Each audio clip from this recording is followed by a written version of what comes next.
fait un quatrième mandat, la stabilité monétaire. À cette époque, quand il le disait, moi je ne comprenais pas.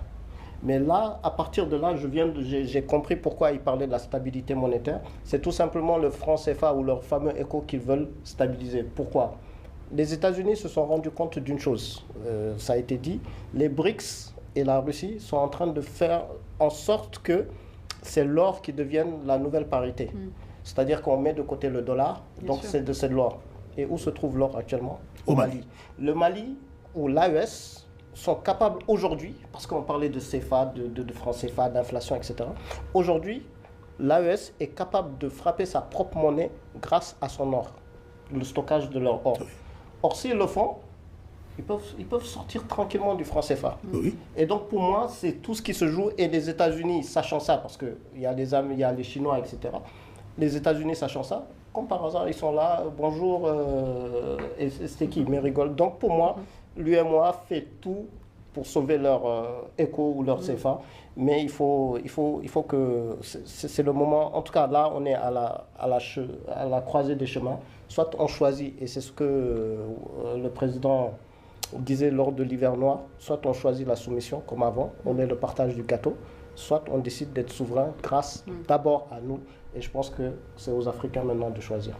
Exactement, donc on va revenir sur presque au terme de cette émission, ça va très vite. Donc il y a quand même 44 milliards, je me tourne vers vous, 44 milliards de francs CFA qui ont été levés par le Mali. Donc ça sous-entend qu'il y a dans l'espace régional, et ça c'est important de le dire, ça sous-entend qu'il y a une certaine confiance dans l'économie et dans l'avenir donc, du Mali au sein de la région, au sein des pays africains. La confiance est là. Donc effectivement, donc, les États-Unis reviennent avec une base solide, à savoir on respecte la souveraineté, intérêt mutuel, c'est important, on va travailler ensemble, mais dans le respect de la souveraineté de votre pays et dans des intérêts donc, mutuels. Vous résumez cela comment, docteur Camara? Alors, comme ça a été dit, c'est vrai qu'aujourd'hui, tout le monde se rend compte que les tentatives d'axifier, enfin, de faire retourner les peuples contre un certain nombre de dirigeants de l'AES n'ont pas marché parce que ces peuples se sont montrés résilients.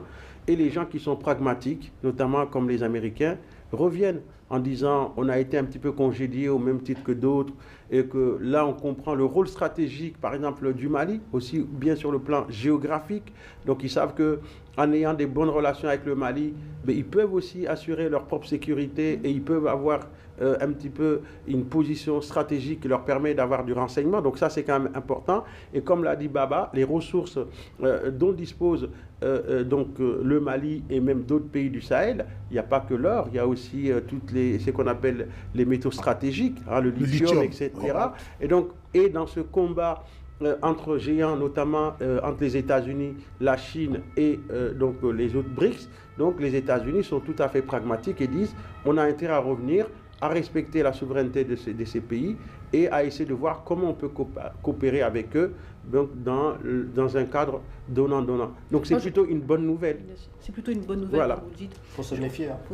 Bien sûr, mais je reprends et j'aime reprendre les propos du ministre Abdoulaye Diop, donc ministre des Affaires étrangères, qui le disait et qui l'a dit il y a quelques années ou quelques mois, comme quoi le Mali est prêt à travailler avec n'importe qui, même le diable, à partir du moment que c'est une relation gagnante-gagnante. Donc finalement, exactement. Il disait, si on respecte la souveraineté du Mali, on respecte les intérêts du Mali, il n'y a pas de religion, en fait, il n'y a pas d'idéologie, voilà. Et au fait qu'on ne s'oppose pas, c'est que le Mali puisse aussi choisir d'autres partenaires si cela s'avère nécessaire dans tel ou tel autre domaine.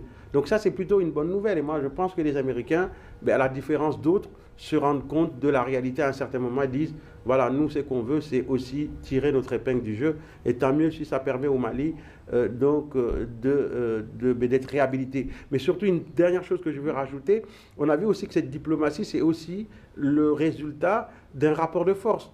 Beaucoup de gens considèrent que les pays africains sont trop faibles économiquement et politiquement et que chaque fois qu'une puissance leur impose quelque chose, il faudrait qu'ils acceptent. Non, on a vu avec la politique des visas de Trump, les Mali a réagi donc en faisant des mesures de la réciprocité. Et c'est ça qui fait réfléchir donc les Américains en disant ces gens-là, au moins ils sont un peu comme nous, ils sont capables de défendre leurs propres intérêts Et donc, on doit les respecter par rapport à ça et on doit faire quelque chose avec eux. Effectivement, merci de le rappeler. Effectivement, Monsieur Diop, ministre des Affaires étrangères, avait réagi à plusieurs reprises concernant les actions américaines.